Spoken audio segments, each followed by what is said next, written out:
Okay, I know I said the last video would probably be the end of this base mesh here, but I want to cover a couple extra things here with you.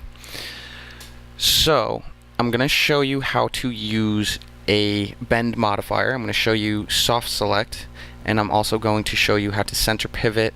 We're going to delete and all by history. I'm sure I showed you that in the previous video. And then we're also going to freeze transformations, which I don't need to do, but I'll just cover it one more time with you, because this is a lot of information to absorb. Now, I'm in smooth mode. I'm going to exit smooth mode. And while I'm at it, I'll also show you soft select, or I'm sorry, soften edges.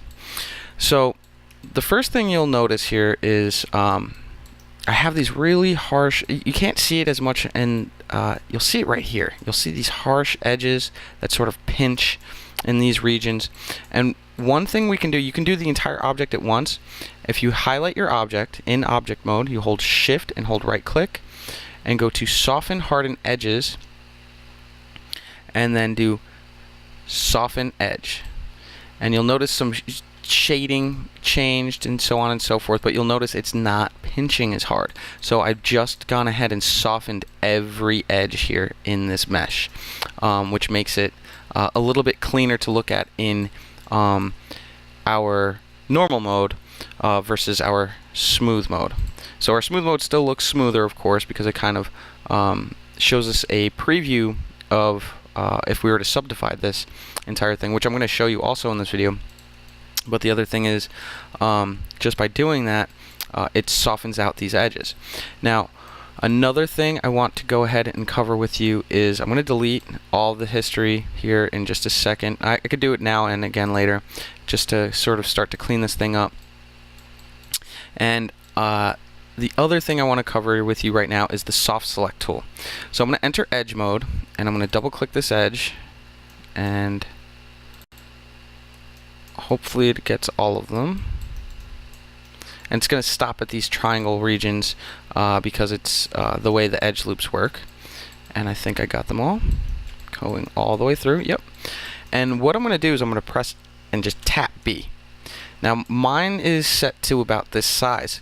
If you hold B, holding B, you see what happened? Hold on. Holding B with that on, you'll notice the brush becomes larger and smaller as you hold B and hold middle mouse button and go from left to right. So right being larger, left being smaller. And one of the things I can do, because the shield should have a little bend to it, it could be perfectly straight, but you could do like a bend out like so. Now that's one way of doing this, sort of bend out part. The other way I want to show you, which is probably a better way to do it, at least with this particular mesh here, and that is going into, actually we're gonna I believe they changed it to our animation. Yep, under our animation tab, we've been working in our modeling tab. We're gonna go to our animation tab, and we're gonna go to deform, and in here we're gonna go nonlinear, and we're gonna do bend, nonlinear and bend.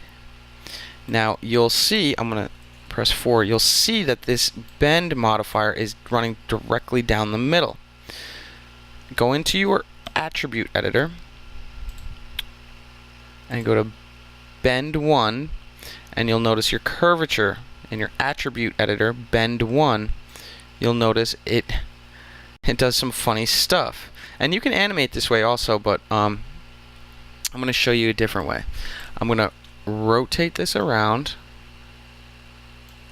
and I'm going to rotate it at,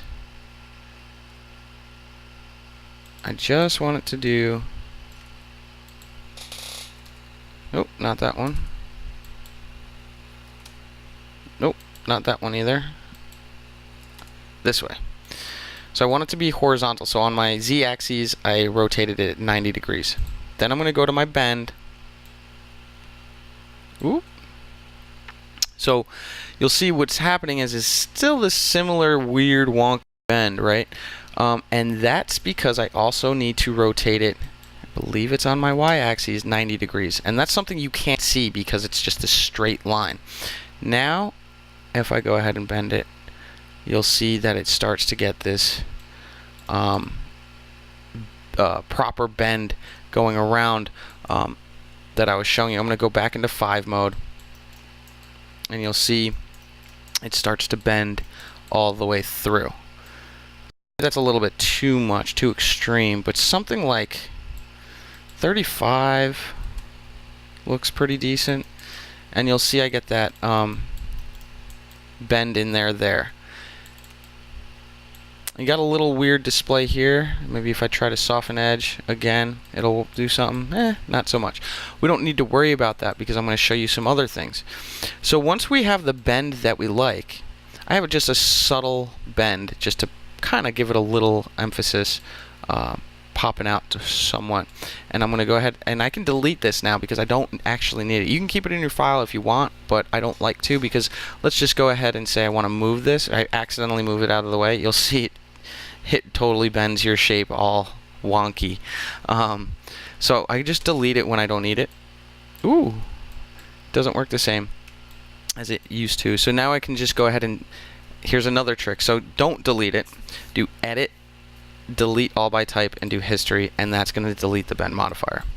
So there we go. Edit, delete all by type, by history, and it will delete the bend modifier. And now my mesh is where it should be.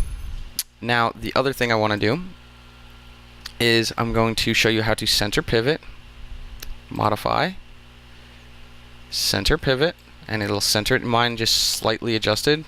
If I hold D and just sort of drag this out, you'll notice it's over here. If you ever have a pivot point that's just in a strange location, modify, center pivot, and it'll center the pivot automatically. And then the other thing I want to show you how to do, I'm going to duplicate this object right now, and I just want to show you, I'm only just duplicating it. I want to show you again smooth, or subdividing. So I have this mesh, and we're going to subdivide it permanently at a later point, but I'm going to show you how to do it now. You'll notice in preview mode and smooth mode it looks like this. If I select my object, this is smooth mode, this is regular mode. If I select my object, I hold shift right click and I go to smooth.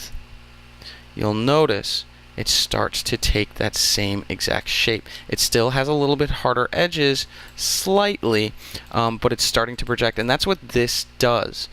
This just uses a sort of a mathematical way to sort of display a smooth mode, which is slightly smoother than that, which is why you see it, because this is running straight off the actual geometry, where this is sort of projecting a sort of a fake image with it. If I press 2, you'll see it has the hard wireframe around it of the original mesh, and then it also displays the actual mesh here.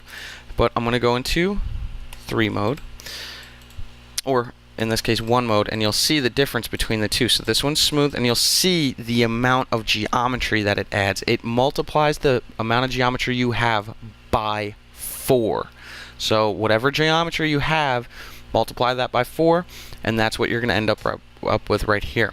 So I just wanted to show you that because this is too much. We're going to get into texturing. This is too many polygons to go ahead and texture and unwrap and so on and so forth. So for this, we're just going to leave it as is for now. I just wanted to show you that, and this is going to be our final product with that slight bend, and that covers pretty much everything we need for this particular mesh.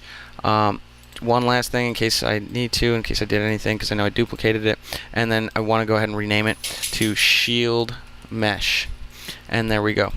There's my Shield Mesh, and I'm going to just keep it in 1 mode for now, but that's our final product of our Shield Mesh. So keep a mesh at this geometry level here, and we're going to go into texturing soon, and we're going to show you how to texture that emblem on. We'll talk about normal maps, and we'll talk about specular maps, and just plain texture maps, which are with, the color maps with diffuse. We'll get to that soon. So anyway, that's everything on this particular shield. I hope you enjoyed watching the video, and stay tuned for our next video. Thanks for watching.